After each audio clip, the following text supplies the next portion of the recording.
I mean, here are women fighting to break through the glass ceiling, equality in the workplace, yet when it comes to money, they defer to the men. Why? It's crazy. It's easier to defer to the men. It's easier to let them handle it, but it's not okay.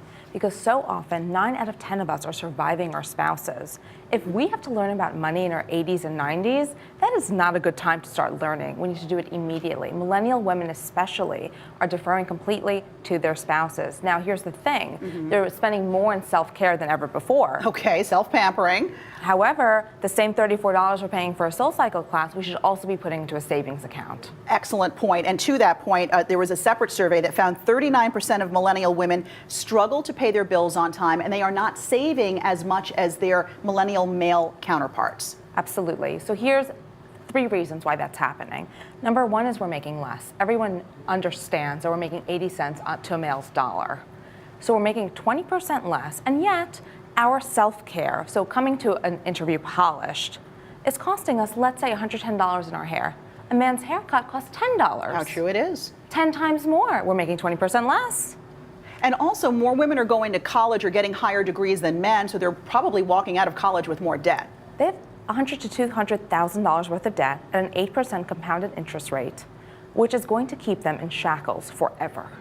So what can they do to be more assertive about their finances? What do they need to do? Step 1 is they have to ask for more. If you ask for more in your first job, you're going to make more in your 10th job. And you have to be willing to negotiate for what you're worth and know that worth. Next, you have to really understand what it means to have money and protect it. So many people say, I'm young, do I really need a will? Do I really need a trust? Exactly. And I say absolutely. Because when you tell the universe, if we want to manifest our future, if you tell the universe, my money is worth protecting, guess what? You're going to have more of it. So, and you are a wealth attorney. So Yes, I am. Do millennials come to you and say, hey, I want to open up a trust? Typically what happens is the first child is the prompt. Right. And thank goodness, because if not, and if they don't have a guardian listed in their documents, that child could end up in Child Protective Services.